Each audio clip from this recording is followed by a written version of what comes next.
j'ai trouvé sur le site de l'Union européenne une carte incroyable. Je vous la montre. C'est le prix du mégawattheure aujourd'hui, 14 décembre, prix du mégawattheure en Europe. La France est un record, 451 € le mégawattheure. Vous voyez ce qui est en rouge. Alors l'Allemagne est à 444, 441 l'Italie, 446 les autres. En Allemagne, le gouvernement plafonne pour les entreprises à 130 €. 130 €. D'accord? Donc, les entreprises françaises payent 451, les entreprises allemandes 130. Premier point. Et puis, alors, il y a un pays, deux pays, qui ont une électricité à 81 € le mégawattheure. Plus de 4 fois inférieur à la France. C'est l'Espagne et le Portugal. Pourquoi? Tout simplement parce que eux, ils ont abandonné le prix européen de l'électricité fixé par Bruxelles et qui est indexé sur le prix du gaz.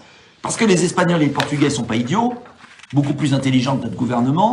Ils ont dit, mais je comprends pas, on paye notre électricité, on la produit à un coût qui est en dessous, qui est à 80 €.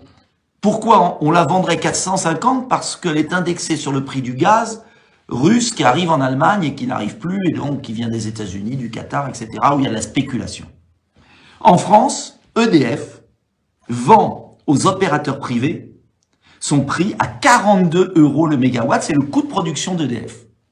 Alors même si vous comptez la rénovation des centrales, la construction de nouvelles centrales, le démantèlement des vieilles centrales, la maintenance, vous dépassez pas 100 €.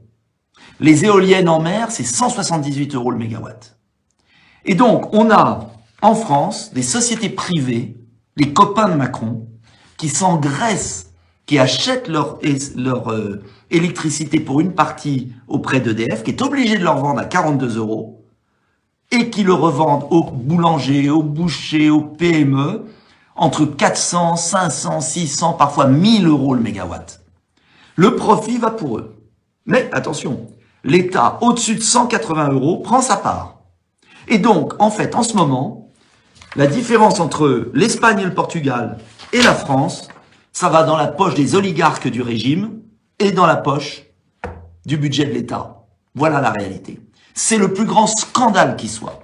Et c'est pourquoi à l'Assemblée nationale hier soir, pour le débat sur la motion de censure, j'ai ressaisi le gouvernement là-dessus. Il faut faire pression, il faut diffuser cette vidéo